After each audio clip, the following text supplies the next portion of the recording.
Hello students, आज हम देखने वाले हैं कि रूट 5 एक इरेशनल नंबर है, उसे कैसे प्रूव करेंगे। आप सभी ध्यान देंगे, बहुत इजी है और बोर्ड एग्जाम में क्लास 10th के एनसीईआरटी ये बहुत मोस्ट इंपॉर्टेंट क्वेश्चन है। रूट 5 हम जानते हैं कि ये इरेशनल नंबर यानी हिंदी में अपरिमित संख्या है, बट इसे प्रूव करने का एक तरीका है, बहुत ईजी है। हम पहले मान लेंगे कि रूट 5 एक रैशनल नंबर है और रैशनल नंबर है जिसे हम पी अपॉन क्यू के फॉर्म पे लिख सकते हैं, क्योंकि all rational numbers can be right in the P upon Q form. But यहाँ पर एक चीज हम मान के चलेंगे कि पी और क्यू कैसे हैं, ये दोनों जो हैं these are coprime numbers, means haven't any common factor.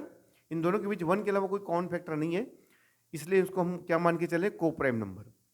और हिंदी में से अभाज्य संख्या कहते हैं। पी और क्यू कैसे अभाज्य संख्याएं हैं। तो हमने मान लिया कि रूट 5 एक रैशनल नंबर है और जिसको हम पी अपन क्यू के फॉर्म पे लिख सकते हैं। अब हमने क्या कर दिया, दोनों साइड का वर्ग स्क्वायर कर दिया, बोथ साइड का स्क्वायर कर दिया, वर्ग कर दिया। तो यहाँ हो गया P square upon Q square, root 5 का स्क्वायर हो गया 5 P square upon Q square. अब देखिए पी स्क्वायर जो हो गया वो 5 क्यू स्क्वायर। इट मीन्स ये हुआ कि पी स्क्वायर का एक गुणनखंड यानी फैक्टर 5 है, तो डेफिनेटली पी का एक फैक्टर 5 है तो पी का भी एक फैक्टर 5 होगा। ठीक है, क्योंकि पी स्क्वायर का एक फैक्टर 5 है तो पी का भी स्क्वायर एक 5 होगा। यानी हम लोग मान लेते हैं कि P equal to 5 into M, क्योंकि 5 उसका मल्टीपल है, 5 उसका गुणनखंड है। तो पी की वैल्यू अगर हम 5 एम मान ली, इसे नंबर 1 डाल देते हैं। अब हम पी की वैल्यू 5 एम यहाँ पर इक्वेशन नंबर 1 में डालते तो क्या होगा, देखो 5 एम का square is equal to 5 Q square. Equation number 1 में हमने पी की वैल्यू डाल दी, 5 है या 25 m square is equal to 5 Q square, 5 बन जा 5 5 जा q square is equal to 5 m square. एक इंटरेस्टिंग बात पता चल रही है कि क्यू स्क्वायर का भी एक फैक्टर 5 है।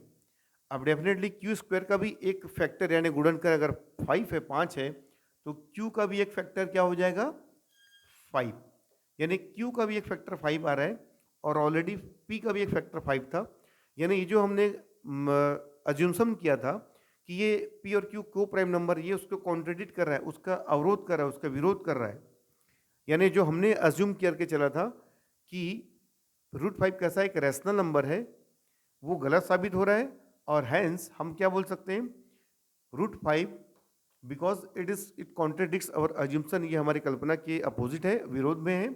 इसलिए रूट 5 जो था हमने मान के चला था रैशनल नंबर है, वो गलत साबित होता है और इस प्रकार से हम बोल सकते हैं कि ये इरेशनल नंबर है।